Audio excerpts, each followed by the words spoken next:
우리는 역사에서 대략 기원전 만년 전부터 시작된 농업혁명으로 인류의 생활 수준이 진보와 발전을 했다고 알고 있습니다. 그러나 수렵채집 생활을 하던 인류가 농사를 짓고 나서 오히려 삶이 불행해지고 더 힘들어졌으며 여러 심각한 부작용을 알았습니다. 몇몇 인류학자들과 총균쇠의 저자로도 유명한 제레미 다이아몬드는 농업이 오히려 인류에게 재앙을 가져왔다고 논문을 내고 농사는 인류 최악의 실수였다고 말합니다. 우리는 보통 이렇게 생각했죠.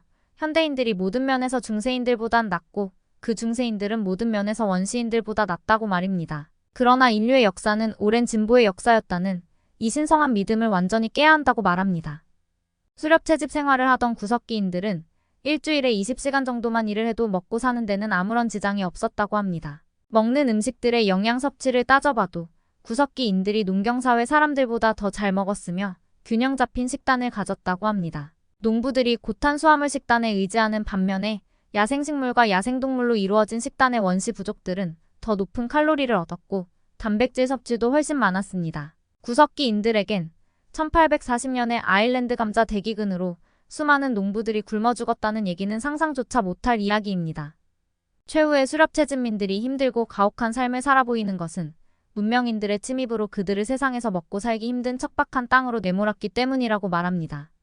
인류가 농경사회로 진입하고 나서 더 못 먹고 살았다는 증거는 신장의 변화에서 나타납니다. 그리스와 터키에서 발견된 수렵채집 생활을 했던 인골들의 평균 키는 남자가 175cm, 여자가 165cm에 달할 만큼 현대인들과 비교해도 작지 않습니다. 그러나 농업혁명이 일어난 이후에 인골들의 평균 키는 남자가 고작 158cm, 여자가 150cm로 오히려 더 작아졌습니다. 농사를 짓고 나서 탄수화물 섭취만 많아지니까 식생활의 불균형을 초래했고 구루병이나 괴혈병, 빈혈 등이 인류가 농사를 짓고 나서 얻은 결핍성 질환인 거죠. 또 단일 작물들에 대한 의존도가 높아지면서 흉년이 지면 많은 사람들이 굶어 죽어야 했습니다. 농경을 위해 정착 생활을 하다 보니 각종 전염병이나 기생충 등의 감염 위협에도 더 많은 위협이 노출된 채로 살아갔죠. 농업으로 인구가 늘어나 한 곳에 모여 살면서 상수와 하수의 구별이 뚜렷한 곳도 별로 없어서 오염된 물을 통해 콜레라 같은 전염병도 퍼져나갔습니다. 인간 사이의 계급 분화도 부작용 중 하나로 꼽히죠. 수렵채집민들은 잉여 생산물이 거의 없었기 때문에 자원에 집중할 이유가 없었고 그래서 통치자인 왕이나 귀족도 다른 노동자들을 빨아먹고 살찌는 기생충 계급도 존재하지 않았습니다. 농업의 도래와 더불어 지배 계급들은 더 잘 살게 됐지만 평민들은 오히려 이전 시대의 수렵채집민들보다도 훨씬 비참한 삶을 살게 된 것입니다. 농사를 짓기 위해 가축과 함께 살면서 얻은 피해도 상당합니다. 인류는 소, 돼지, 닭 등의 가축을 기르면서 지난 1만 년 동안 100종이 넘는 각종 질병을 공유하며 살게 됩니다.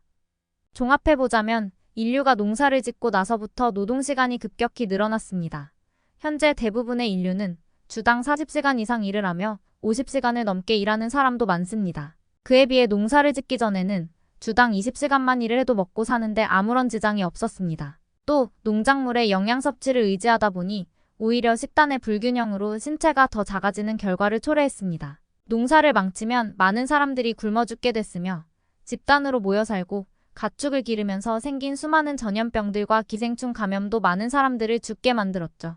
비교적 계급의식이 약했던 수렵채집 생활 시대에 비해 집단으로 모여 살수록 점점 고도화되고 세분화되는 인간의 계급화도 많은 사람들을 비참하게 살게 만들었습니다. 사실 수렵채집인들의 근로시간이 적은 데는 그렇게 살 수 있는 곳들만 찾아다녔고 그럴 수 있는 규모의 인구만을 유지했기에 가능했습니다. 한 곳의 자원에 의지하는 게 아니라 넓은 지역을 이동하는 생활 패턴과 거의 제로에 가까운 인구 성장률이 유지돼야만 가능한 일입니다. 인류는 농사를 지으면서 잉여 생산물이 늘어나 자연스레 인구를 늘릴 수 있었습니다. 그러나 그에 따른 엄청난 대가를 치르게 된 거죠. 인구가 늘어나자 엄청난 장점이 있었습니다. 지식의 공유와 언어 능력의 발전으로 문명이란 개념이 생겨나 발전의 속도가 농업혁명이 있기 전과는 다르게 빨랐기 때문입니다. 산업혁명이 있기 전까지 농경사회의 인류는 세계 어디서나 1인당 소득은 비슷했습니다. 그런데 오늘날은 최고의 부국 룩셈부르크가 아프리카의 최빈국에 비하면 1인당 소득이 몇백 배나 차이가 나게 됩니다. 신라, 백제, 고구려의 삼국시대 사람들이나 조선시대 사람들이나 1인당 소득은 다 거기서 거기였죠. 삼국시대 사람들은 생산력이 적은 대신 인구가 적었습니다.